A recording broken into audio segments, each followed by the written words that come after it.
Hey, it's Kayla. I want to talk about McLean's clear lack of focus on hopelessness.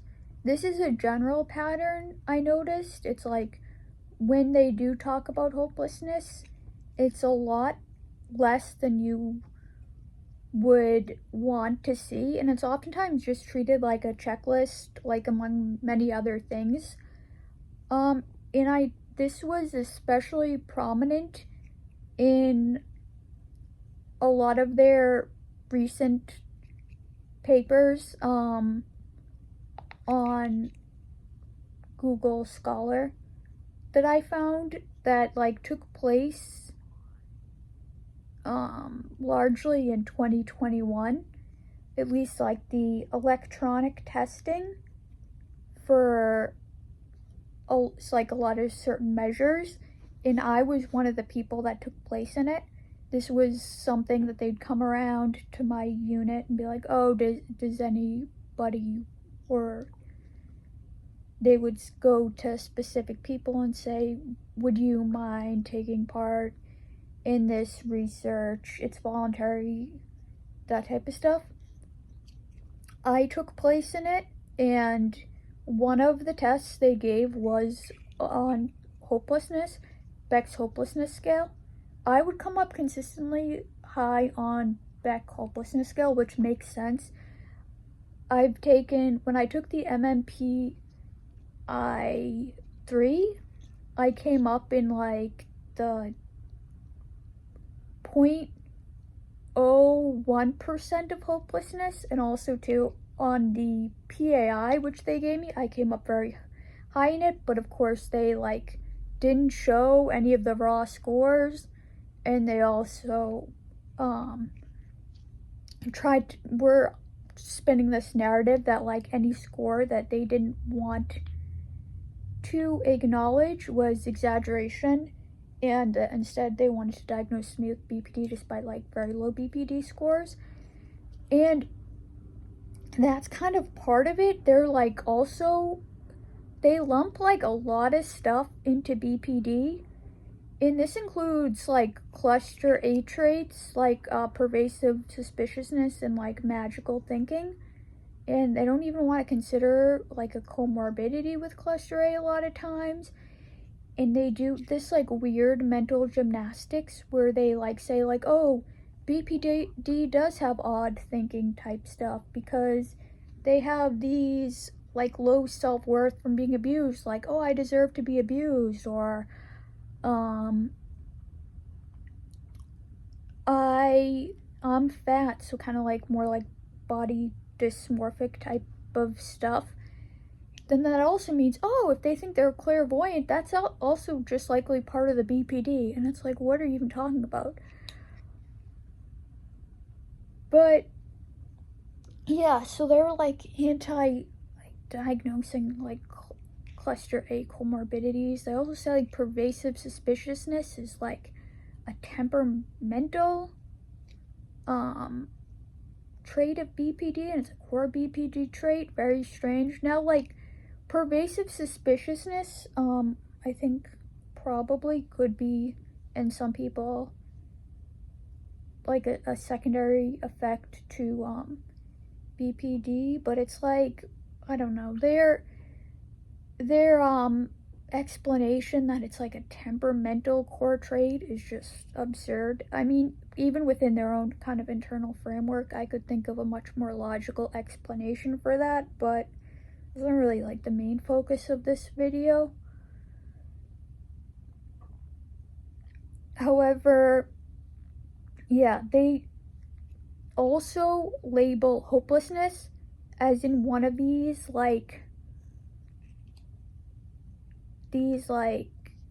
BPD traits, and they call it like a sticky trait, I think, as an excuse to like lump like a ton of other potential comorbidities or other problems in as being BPD, as like an excuse to why these problems aren't getting better because they don't really personally address it. It seems like they can just lump it in all with BPD, and then if they have like other traits of BPD that either seem to be very responsive to treatment or even seem to like go away on their own, like without treatment, they can say, oh, well, this person is subthreshold BPD, and oh, that's just a sticky BPD trait. Which the issue is like with something with hopelessness too. They can carry on saying that they're subthreshold, even though hopelessness is linked highly to unaliving. It's also, they say it's like an affective symptom, which is kind of like absurd. So hopelessness is like a lot more of a posture than like an affect. So it's just like another one of their bizarre like categorizing things to fit the BPD framework. And I think a lot of it has to do, so like hopelessness is, I think at its core, like a bleak view of the future too. That's like, I think the main component. And then a lot of times it also like a lot to do with like, you think anything you do kind of will be futile,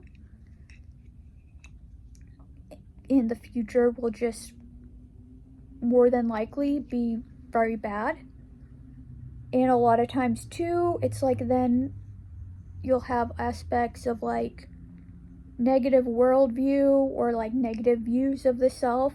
And I think McLean too has a very narrow focus on specifically like low self-worth, along with like BPD. So it's that, and then not necessarily focusing on people who have like more like mistrust of others and have like a more kind of even keel sense of self. Like with me, yeah, I don't have like inferiority or superiority complex, but yeah, like I can be pretty guilt ridden at times, but also generally I have like lots of positive self-regard. I mean, I do have also positive regard for others, but at the same time, like, I am generally very afraid of people. Like, specifically, like, I just think at any time I could have like horrendous physical harm come to me from the hands of other people. Now, this is something that they generally don't seem to understand, which seems to be like very linked to my specific type of hopelessness and why I have such like bleak views of the future and like a lot of fear associated with potentially being harmed. And like that's why it's like, oh, like I might have like a decent enough self-esteem, and also there are things that like I'm also quite passionate about that I might want to do, but it's like when I have that like ever lurking fear, like, well, I mean, sure, I could have this potential horrible violence come upon me, but they also just don't seem to like get it. They don't seem to want to get it. They just want to write it off as like self-contradictory, or think, oh no, it can't be that. I have to be like concealing some other reason why I wanted to end my life. And